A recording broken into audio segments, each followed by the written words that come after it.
আলহামদুলিল্লাহ, যাবতীয় প্রশংসা সে মহান রব্বুল আলামিনের প্রতি, যে আল্লাহ সুবহানাহু ওয়া তাআলা আমাদেরকে দয়া করে মহব্বত করে ভালোবেসে পবিত্র জুমার দিনে আমাদেরকে উপস্থিত করেছেন। সে মহান রব্বে কারিমের প্রতি শুকরিয়া আদায় করছি, এজন্য বলি আলহামদুলিল্লাহ। নবীর প্রতি দরুদ এবং সালাম বর্ষিত হোক, যিনি মানবতার মুক্তির দূত আহমদ মুস্তফা মুহাম্মদ রাসূলুল্লাহ সকলে বলি সাল্লাল্লাহু আলাইহি ওয়াসাল্লাম। আলহামদুলিল্লাহ, আমরা আল্লাহ সুবহানাহু ওয়া তাআলার কাছে আরেকবার শুকরিয়া জ্ঞাপন করি যে আল্লাহ পাক আমাদেরকে ভালো রেখেছেন এবং মসজিদে আসার বসার সুযোগ করে দিয়েছেন এবং আমাদেরকে কবুল এবং মঞ্জুর করেছেন। অনেক আল্লাহর বান্দা রয়েছে যারা এখনো মসজিদের মধ্যে আসতে পারে নাই এবং তাদেরকে আল্লাহ সুবহানাহু ওয়া তাআলা মঞ্জুর করেননি। হয়তোবা অনেক ব্যক্তি রয়েছে তারা হসপিটালে শুয়ে রয়েছে, অথবা বাসায় অসুস্থ হয়ে পড়ে রয়েছে, অথবা কেউ বাজারে রয়েছে, অথবা কেউ যানজটে আক্রান্ত হয়েছে, অথবা কেউ কারাগারে আছে। এদেরকে আল্লাহ সুবহানাহু ওয়া তাআলা কবুল করেন নাই, অথচ আমাদেরকে কবুল করেছেন। এজন্য আরেকবার বলি আলহামদুলিল্লাহ। আজকের আলোচ্য বিষয় তাওবা ইস্তেগফার। আমরা মানুষ সভ্যতা চলতে ফিরতে এই দুনিয়াতে চলতে ফিরতে অনেক গুনাহের সাথে জড়িত, অনেক পাপের সাথে জড়িত। এই গুনাহ থেকে বাঁচে আল্লাহর কাছে প্রিয় হতে হবে, এই গুনাহ থেকে আমাদেরকে ফিরে আসতে হবে এবং রবের কাছে আল্লাহর ইবাদত করতে হবে, তার কাছে ফিরে আসতে হবে। এই তাওবা সম্পর্কে সংক্ষিপ্ত আকারে কিছু কথা বলার চেষ্টা করবো ইনশাআল্লাহ। আল্লাহ পাক কবুল করুক। তো আল্লাহ সুবহানাহু ওয়া তাআলা এই মানব জাতিকে সৃষ্টি করেছেন শুধুমাত্র একমাত্র তার ইবাদত করার জন্য। কিন্তু আমরা মানুষ সভ্যতা আল্লাহর ইবাদত না করে শয়তানের ইবাদত করি এবং মানুষ এমন হয়ে গেছে যে পাপ করতে করতে তার সীমা রেখা ছেড়েই গেছে এবং এমন একটা মুহূর্ত তার মধ্যে চলে আসছে, সে মনে করে যে আমি আর মরবো না। পাপ করতে করতে সে এমন ক্লান্তি, সে একবারও মসজিদে যাওয়ার জন্য চিন্তাও করে না। তো আল্লাহ সুবহানাহু ওয়া তাআলা আমাদের সবাইকে তাওবা করার তৌফিক দান করুক, আমিন। তো তাওবা শব্দের অর্থ হচ্ছে ফিরে আসা রবের দিকে।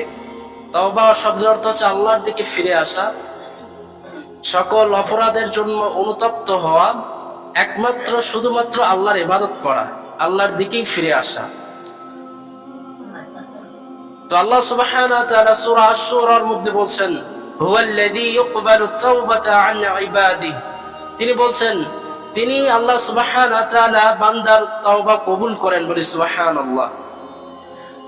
হুয়াল্লাযী ইয়কবালু তাওবাতা আন ইবাদিহি ওয়া ইয়াফু আনিস সাইয়্যাত, এবং তোমাদের পাপসমূহ, অপরাধসমূহ, গুনাহসমূহ আল্লাহ সুবহানাহু ওয়া তাআলা ক্ষমা করে দেন। বলি সুবহানাল্লাহ।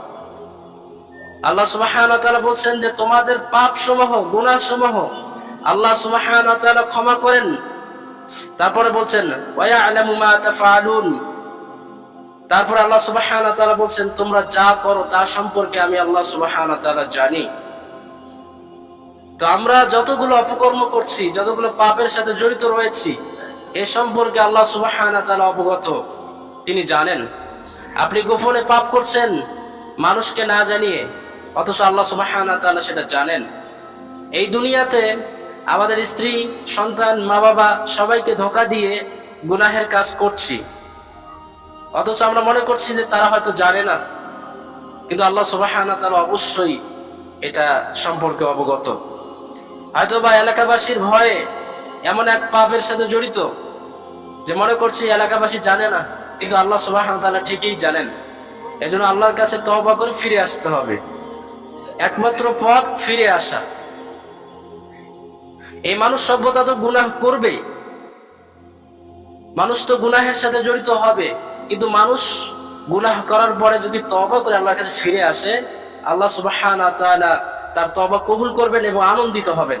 তিনি হাদিসের মধ্যে রাসূলুল্লাহ সাল্লাল্লাহু আলাইহি ওয়াসাল্লাম বলছেন যে মানুষ সভ্যতা যদি, এই মানুষ জাতি যদি গুনাহের সাথে জড়িত না হতো, গুনাহ না করত, তাহলে এই মানুষ সভ্যতাকে আল্লাহ সুবহানাহু ওয়া তাআলা উঠে নিতেন, আকাশে উঠে নিতেন, এবং এমন এক মানুষ সভ্যতা এই দুনিয়াতে তিনি পাঠাইতেন যারা গুনাহ করত, গুনাহ করার পরে অনুতপ্ত হয়ে আল্লাহর কাছে ক্ষমা চাইত। বলে সুবহানাল্লাহ। এই জন্য গুনাহ হবেই, এটা আপনারও হবে, আমারও হবে, সবার হবে, কিন্তু গুনাহ করার পরে আমাদেরকে তওবা করতে হবে, আল্লাহর দিকে ফিরে আসতে হবে। আল্লাহ সুবহানাহু ওয়া তাআলা বলেন, ইন্নাল্লাহা ইউহিব্বুত তাওয়াবিনা ওয়া ইউহিব্বুল মুতাতাহহিরিন। সূরা বাকারা 222 নম্বর আয়াতে তিনি বলছেন যে আল্লাহ সুবহানাহু ওয়া তাআলা তাওবাকারীদেরকে এবং পবিত্রতা অর্জনকারীদেরকে ভালোবাসেন। বলি সুবহানাল্লাহ। তিনি বলছেন, ইন্নাল্লাহা ইউহিব্বুত তাওয়াবিনা ওয়া ইউহিব্বুল মুতাতাহহিরিন। তিনি তাওবাকারীদেরকে এবং যারা পবিত্রতা অর্জন করে, তাওবা করার পরে পবিত্রতা যারা অর্জন করে তাদেরকে তিনি ভালোবাসেন। আর অপর আয়াতে বলছেন, ওয়াতুবু ইলাল্লাহি জামিআন আইয়ুহাল মুমিনুনা লাআল্লাকুম তুফলিহুন। তিনি বলছেন, হে মুমিনগণ, তোমরা তাওবা করো, তোমরা তাওবা করে রবের দিকে ফিরে আসো, তাহলেই তোমরা হবে সফলতা অর্জন করতে পারবে। এজন্য আল্লাহ সুবহানাহু ওয়া তাআলার কাছে আমাদের ফিরে আসা একমাত্র পথ। জীবনে যত গুনাহ করেছি, বোনের সম্পদ দেইনি, সুদ খেয়েছি, ঘুষ খেয়েছি, আত্মসাৎ করেছি, মিথ্যা কথা বলেছি, সমাজের মধ্যে অনেক গুনাহ করেছি, মানুষকে গালিগালাজ করেছি, যত অপকর্ম রয়েছে, যত পাপ রয়েছে, এগুলো আমাদের অজান্তে হয়ে গেছে। এখন আমাদের একমাত্র পথ কি? ফিরে আসা। আমরা মনে করি যে আমরা মনে হয় আল্লাহ বোধহয় আমাকে আর ক্ষমা করবেন না, এরকম একটা মনের মধ্যে ধোঁকা চলে আসে। কেউ কেউ মনে করি যতগুলো অপরাধ করেছি, পাপ করেছি, একদিন আল্লাহর কাছে ক্ষমা চেয়ে নিব। এই ক্ষমা চেয়ে নিব বলতে বলতে তার মৃত্যু চলে যায়, মৃত্যুর সময় হয়ে যায়। আপনি কি জানেন দুইটা অবস্থায় আপনার তওবা কবুল হবে না? দুইটা অবস্থায় আপনার তওবা কবুল হবে না। এখন বেঁচে আছেন, এখনই তওবা করেন, পরবর্তী সময় আপনার আল্লাহ নাও দিতে পারে। কারণ দুইটা সময় আপনার তওবা হবে না। যখন মালাকুল মাউত চলে আসবে, আপনার যখন মৃত্যুর সময় ঘনিয়ে আসবে, তখন তওবা করে কোনো লাভ হবে না, তখন আপনার তওবার দরজা বন্ধ হয়ে যাবে। আরেকটি সময় তওবা কবুল হবে না, সেটা হলো কিয়ামতের সময়, কিয়ামতের পূর্বে, যখন পশ্চিম দিকে সূর্য উঠে যাবে। পশ্চিম দিকে সূর্য যখন উঠে যাবে, দুনিয়া যখন ধ্বংস হয়ে যাবে, তখন তওবা করে কোনো লাভ নাই, কারণ তখন তওবা কবুল হবে না। এই দুইটা সময় কখন আসবে আমরা কি জানি? আমাদের মৃত্যু কখন হবে আমরা জানি না, আমাদের মরণ কখন হবে আমরা কেউ জানি না। এই মৃত্যু থেকে বাঁচার জন্য, মৃত্যু এই যে আপনার বাড়ির দুয়ারে চলে আসছে, মনে করেন, আমরা কেউ জানি না কখন মৃত্যু হবে। এই মৃত্যু হওয়ার আগেই আপনাকে তওবা করে ফিরে আসতে হবে। এটা একজন মুমিনের কাজ। যারা মুমিন, যারা সত্যিকার অর্থে আল্লাহ সুবহানাহু ওয়া তাআলার ইবাদত করে, রাসূলুল্লাহ সাল্লাল্লাহু আলাইহি সাল্লামের সুন্নাহ অনুযায়ী জীবন যাপন করে, তাদের এই কাজটাই, তারাই হচ্ছে এই মৃত্যু থেকে পলায়ন করার জন্য তো চেষ্টা করে না, এবং তারা তওবা করে আল্লাহর কাছে ফিরে আসে। এজন্য আল্লাহ সুবহানাহু ওয়া তাআলা আমাদের সবাইকে তওবা করার তৌফিক দান করুন, বলি আমিন, এবং আমাদেরকে পরিপূর্ণ মুমিন হওয়ার তৌফিক দান করুন, আমিন। তো তিনি বলছেন সূরা আত-তাহরীম ৮ নম্বর আয়াতে তিনি বলছেন, ইয়া আইয়ুহান নাস তুবু ইলাল্লাহ। হে ঈমানদারগণ, তোমরা তাওবা করো, খাঁটি তাওবা, একনিষ্ঠ তাওবা। তুবু ইলাল্লাহি তাওবাতান নাসুহা, একনিষ্ঠ তাওবা, যে তাওবা করার পর পরবর্তীতে যেন সেই গুনাহের মধ্যে সে জড়িত না হয়, এই তাওবা করতে হবে। তারপর আল্লাহ সুবহানাহু ওয়া তাআলা বলছেন, আসা রাব্বুকুম, তোমাদের রব মানে আমাদের রব আল্লাহ সুবহানাহু ওয়া তাআলা, আসা রাব্বুকুম আইয়ুকাফিরা আনকুম সাইয়্যাতিকুম, তোমাদের রব তোমাদের পাপ সমূহ, গুনাহ সমূহ, অপরাধ সমূহ ক্ষমা করে দিবেন। আইয়ুকাফিরা আনকুম সাইয়্যাতিকুম ওয়া ইউদখিলাকুম জান্নাতিন তাজরি মিন তাহতিহা আল-আনহার, তোমাদেরকে এমন এক জান্নাতে প্রবেশ করাবেন যে জান্নাতের পদদেশে নদী প্রবাহিত থাকে। বলি সুবহানাল্লাহ। তিনি বলছেন, হে ঈমানদারগণ, তোমরা তাওবা করো, একনিষ্ঠ তাওবা, যে তাওবা করার পর পরবর্তীতে যেন সেই গুনাহের মধ্যে জড়িত না হয়, গুনাহের মধ্যে পতিত না হয়, এবং তোমাদের রব তোমাদের পাপ সমূহ ক্ষমা করে দিবেন, এবং তোমাদেরকে এমন এক জান্নাতে প্রবেশ করাবেন যে জান্নাতের পদদেশে নদী প্রবাহিত থাকবে। সুবহানাল্লাহ। এজন্য আল্লাহর কাছে ফিরে আসতে হবে, রবের কাছে ফিরে আসতে হবে। ফিরে আসা ছাড়া আমাদের কোনো উপায় নাই। আল্লাহ রাসূল সাল্লাল্লাহু আলাইহি সাল্লাম বলেন, আব্দুল্লাহ ইবনে মাসউদ রাদিয়াল্লাহু তাআলা আনহু থেকে বর্ণিত, তিনি বলেন আল্লাহর নবী সাল্লাল্লাহু আলাইহি ওয়াসাল্লাম বলেন, আত-তাইবু মিনাজ যামবি কামান লা যামবা লাহু। তওবা করে ফিরে আসা ব্যক্তি ওই ব্যক্তির মতো যে ব্যক্তির কোনো গুনাহ নাই। বলি সুবহানাল্লাহ। তওবা করে ফিরে আসলে ওই ব্যক্তির মতো হয় যে ব্যক্তির কোনো গুনাহ নাই, আগে পিছনে সামনে কোনো গুনাহ নাই। এজন্য আল্লাহর কাছে ফিরে আসতে হবে, তাওবা করে নিষ্পাপ হতে হবে, তাওবা করে নিষ্পাপ হতে হবে। আল্লাহর নবী সাল্লাল্লাহু আলাইহি সাল্লাম তিনি বলছেন, ইয়া আইয়ুহান নাস, হে লোক সকল, হে মানুষেরা, তুবু ইলাল্লাহ, তোমরা তাওবা করো, তোমরা একনিষ্ঠ তাওবা করো। ফাইনি আতুবু ইলাইহি ফিল ইয়াউমি মিয়াতা মাররাতান। আল্লাহর নবী সাল্লাল্লাহু আলাইহি সাল্লাম বলছেন, আমি মুহাম্মদ সাল্লাল্লাহু আলাইহি সাল্লাম দৈনিক 100 বার তাওবা করি। বলে সুবহানাল্লাহ। আমাদের নবী মুহাম্মদ সাল্লাল্লাহু আলাইহি সাল্লামের কি জীবনে সামনে পিছনে কোনো গুনাহ আছে? নাই, তিনি নিষ্পাপ।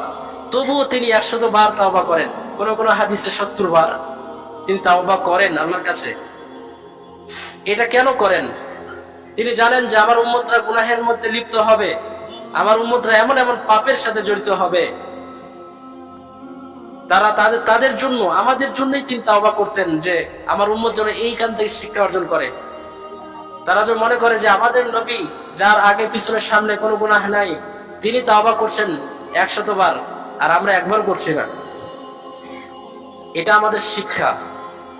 অতএব আল্লাহর কাছে ফিরে আসাই আমাদের একমাত্র পথ, এই পথেই আমাদেরকে চলতে হবে। আল্লাহ সুবহানাহু ওয়া তাআলা আমাদের সবাইকে কবুল করে, বলি আমিন। তো আল্লাহ রাসূল সাল্লাল্লাহু আলাইহি সাল্লাম আরো বলছেন যে তাওবাকারী ব্যক্তি ওই ব্যক্তির মতো যে ব্যক্তির উট মরুভূমিতে হারিয়ে যায়, হারিয়ে যাওয়ার পর কিছুক্ষণ পর সেই উটটাকে সে হারিয়ে যাওয়া উটটাকে সে পেয়ে যে আনন্দিত হয়, তার থেকে বেশি খুশি হয় আল্লাহ সুবহানাহু ওয়া তাআলা। একটা উট হারিয়ে গেল, হারিয়ে যাওয়ার পর খোঁজাখুঁজির পরে যদি না পাওয়া যায়, আপনি যদি তার কিছুক্ষণ পরে যদি পান, তাহলে আপনাকে আনন্দিত হবে না? অবশ্যই আনন্দিত হবে।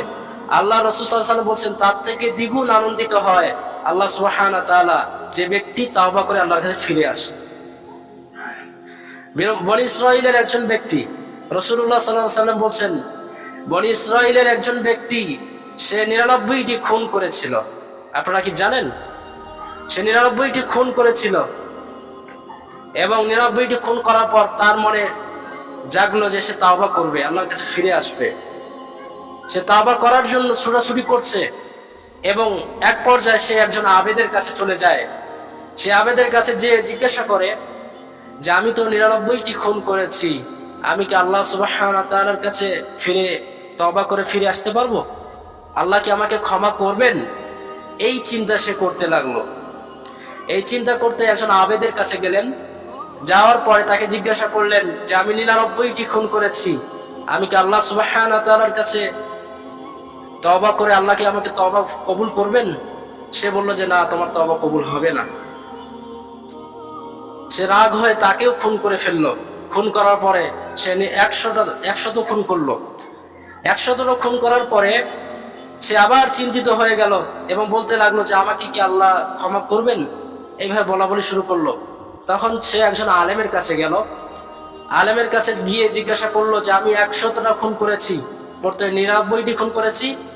তারপরে একজনকে জিজ্ঞাসা করলাম, সে বললো যে আল্লাহ আমাকে ক্ষমা করবে না, তখন তাকেও খুন করেছি। এই নিয়ে আমার 100টা খুন হয়ে গেল। তখন ওই আলেম বলল, অবশ্যই আল্লাহ তোমাকে ক্ষমা করবেন। আল্লাহ তো ওয়াকান আল্লাহ গফুর রহিমা, আল্লাহ তো অতি ক্ষমাশীল, পরম দয়ালু, আল্লাহ তো অবশ্যই তোমাকে ক্ষমা করবেন। তখন সেই ওই আলেমের কাছে পরামর্শ নিল।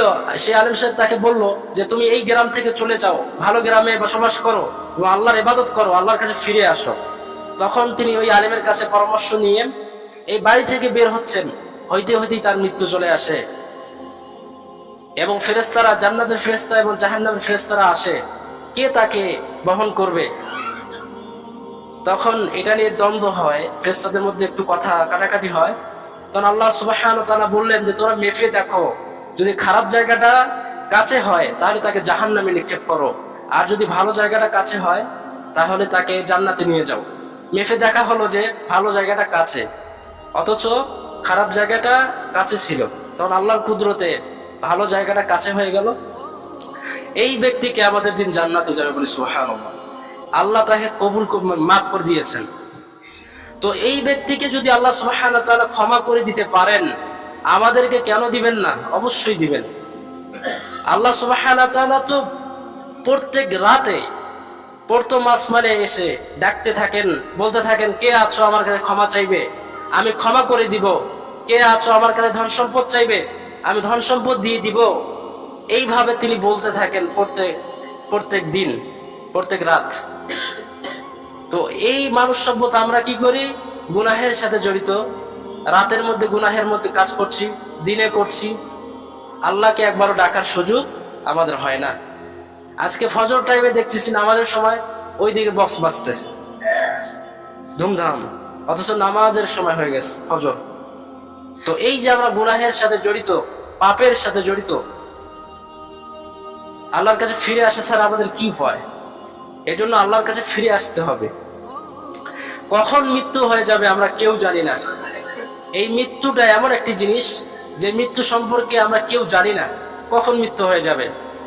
কিছুদিন আগেই আপনাদের এই মসজিদের এখানেই তো একটা জানাজা হয়ে গেল, আমিও এই জানাজায় এসেছিলাম। তো কে জানতো যে এই ব্যক্তিরা ওই দিন মারা যাবে? কেউ জানতো না। এজন্য মৃত্যুকে চিন্তা করে যে আমার মরণ হবেই, এই কবরে যাওয়ার পরে আল্লাহর কাছে আমি কি জবাবদিহি করব, আল্লাহ আমাকে জিজ্ঞাসা করবেন, আমি কি জবাব দিব? এই জবাবের জন্য আপনি কি প্রস্তুত? আপনি কি আল্লাহর সামনে জবাব দেওয়ার জন্য প্রস্তুত?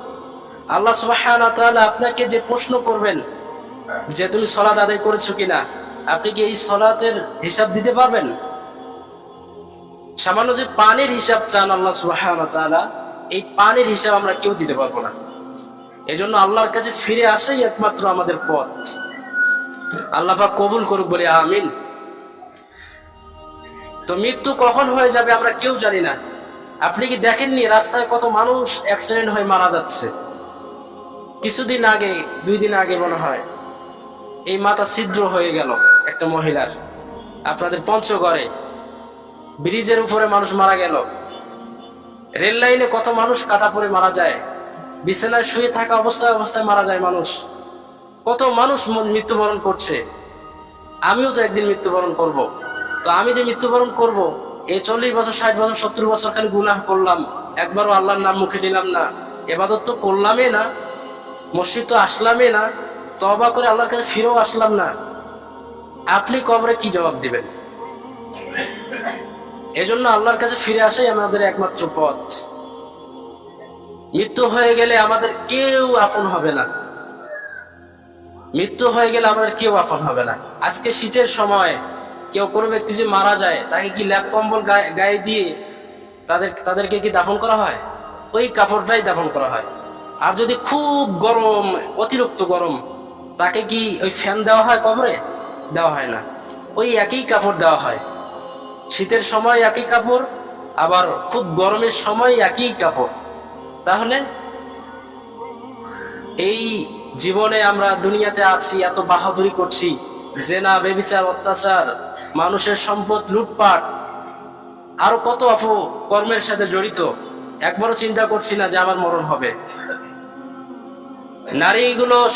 নারীগুলো বাড়িটা পর্দা নাই, আমার মেয়েটা প্রেমের সাথে জড়িত, আমার ছেলেটা প্রেমের সাথে জড়িত, হারাম কাজের সাথে জড়িত, পাপের সাথে জড়িত, আমরা কেউ খেয়াল করছি না।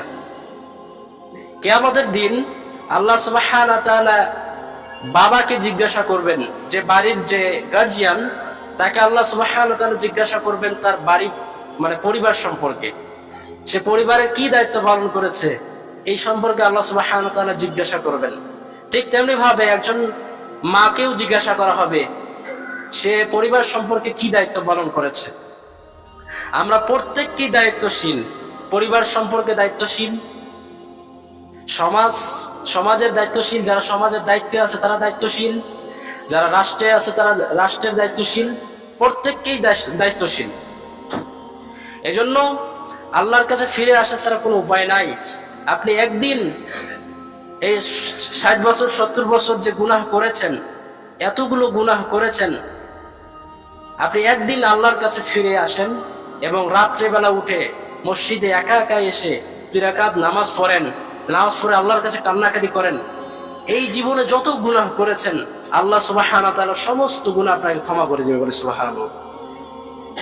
তো আল্লাহ সুবহানাহু ওয়া তাআলা একটা আয়াত বলে শেষ করছি। তিনি বলছেন সূরা আল ফুরকান 70 নম্বর আয়াত, তিনি বলছেন ইল্লা মান তাবা, তিনি বলছেন কিন্তু তারা নয়, ইল্লা মান তাবা, যারা তাওবা করে, ওয়া আমানা ওয়া আমিলা আমালান সালিহান, তাওবা করে এবং ঈমান আনে।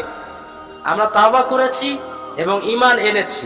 যারা তাওবা করে এবং ঈমান আনে এবং আমলে সালেহ করে, ইল্লা মান তাবা ওয়া আমানা ওয়া আমিলা আমালান সালিহান ফাউলাইকা ইউবাদদিলুল্লাহু সাইয়্যাতিহিম হাসানাহ, যারা তাওবা করে এবং ঈমান আনে এবং আমলে সালেহ করে। আমলে সালেহ হচ্ছে যতগুলো ইবাদত বندگی রয়েছে এগুলোকে বলা হয় আমলে সালেহ।